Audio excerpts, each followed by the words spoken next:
All right, ladies and gentlemen, it is the week of May 18th, 2020, and this week our focus is going to be on the actual fighting and progression of World War II. We're going to start today by focusing on this question: how did the Allies win World War II in Europe? I guess that's sort of a spoiler. The Allies did win World War II eventually after the war started, again, depending on where you were, in 1931 or 1939. Eventually, the Allies, the countries, the side that the United States was on, that included the United States, Great Britain, the Soviet Union, France, and China, defeated the Axis powers that were notably represented by Japan, Nazi Germany, and Italy. Our focus this week is how did that happen? What happened between 1931 and 1945 that eventually caused the Allies to win World War II? We are going to kind of cover this very quickly today. We're going to focus on Europe today. Today and Wednesday. On Friday, we'll talk about how the war was fought in Asia, and specifically how the war ended in Asia. And we'll talk about the use of the atomic bomb all throughout this week. Next week, we'll talk about the human rights violations that occurred throughout the world during World War II. So for today, our focus again, how did the Allies win World War II in Europe? We're going to complete this museum walk activity. If we were in class, I'd have this slides presentation posted around the room. You would walk around the room and you would answer each of the questions that go with each of the exhibits. So we'll do the exhibit number one as an example for you guys to get started. Exhibit number one is actually a review of some older material. It's about leading up to the start of war, especially in Europe. So it starts off by telling us about something called appeasement. We know that appeasement is when one country gives in to another country's aggressive demands in an effort to prevent war. So, before World War II started, Adolf Hitler's Nazi Germany took a number of aggressive actions towards other countries in Europe, like rebuilding its military and then starting to take territory that had been lost in the Treaty of Versailles, and then sending troops to the border of France were all very aggressive actions taken by Adolf Hitler. Instead of standing up to Adolf Hitler and trying to stop him early in his remilitarization of Germany, Great Britain and France appeased Adolf Hitler. They let him take land and territory with the hope that they would avoid conflict. Now, you can see these cartoons here and this cartoon here. They're generally very critical of appeasement because it appeared that no matter how much you gave in to Adolf Hitler, especially looking back historically, he was going to try to take more and more and more. Meanwhile, behind the scenes, Adolf Hitler and Joseph Stalin came to an agreement, a secret agreement called the Nazi-Soviet Pact in 1939, the summer of 1939, in which Nazi Germany told the Soviet Union that it was going to invade Poland to take it over, and that Nazi Germany would not continue on into the Soviet Union, and that the Soviet Union could actually take part of Poland after Nazi Germany invaded.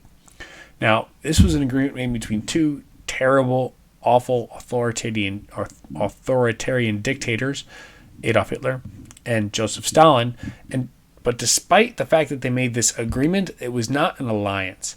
Adolf Hitler was very outspoken in his dislike for communism and communists, and he did not trust Joseph Stalin. And Joseph Stalin did not trust Adolf Hitler, in large part because Adolf Hitler was so outspoken against communism, and the Soviet Union was a communist country. This is an important piece of information for you to take with you as you move throughout the rest of these stations. Adolf Hitler and Joseph Stalin made this Nazi-Soviet Pact in the summer of 1939. Still, they didn't trust each other. They weren't allies. They didn't really like each other.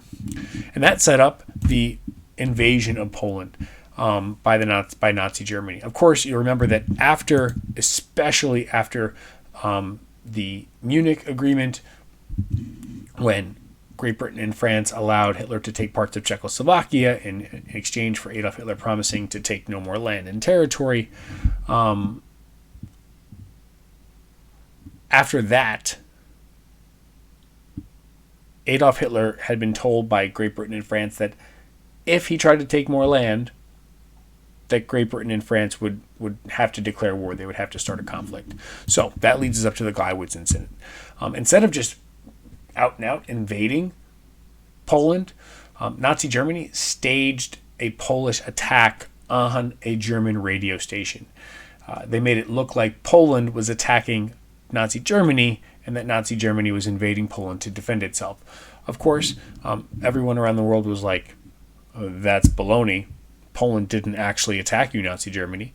And Great Britain and France threatened Nazi Germany, hey, if you actually keep attacking Poland, we're going to declare war on you.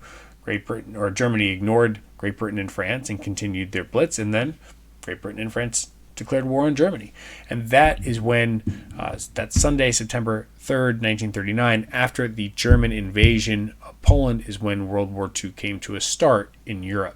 And of course, when Poland was invaded by Nazi Germany, coming in from the east was the Soviet Union to take over the other half of Poland. Right. Having reviewed this station, we can answer these three questions. Why did the League of Nations and Great Britain and France try to appease Hitler? We know they wanted to avoid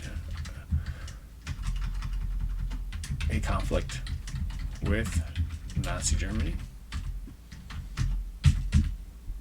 Define the Nazi-Soviet Pact. So we can say it's an agreement between Hitler and Stalin to not attack each other when Nazi Germany invaded Poland. Hitler and Stalin did not trust each other and were not allies. What was the event that started World War II? And we'll be more specific. In Europe, we can say it was the Nazi invasion of Poland. So your job then is to complete the other 5 stations. Take your time. On Wednesday, I'm going to go over especially station number 4, because station number 4 it's a tough station to complete. Stations 2 and 3 review who fought on what side in World War II and how the early years of the war progressed. Exhibit 4 is about 1941. 1941 was a turning point in World War II. Up until 1941, it seemed very much like the Axis powers would defeat the Allies and eventually set their sights on the United States. But 1941, things changed. So your job is to look through each of these major turning points, one slide on each turning point. So it's not a great deal of information to review. And you have to think to yourself, how did Hitler failing to take Great Britain change World War II? How did Operation Barbarossa, which was the Nazi invasion of the Soviet Union, how did that change World War II? How did the Japanese bombing Pearl Harbor change World War II? And then Operation Overlord, it's an invasion, an offensive attack known as D-Day. That actually happened in 1944. How did that change World War II? Again, I'll talk about each of these items in a little bit more detail on Wednesday. So if you don't get to this today, take your time. That's totally fine. In the meantime, work at your own pace. Don't rush. Do your best to use your own words. And this will be due, I think, on Wednesday or Friday. And then on Friday, we'll have a new assignment that'll be due at some point next week. That's it for now. I hope you guys have a great day. And I will talk to y'all soon.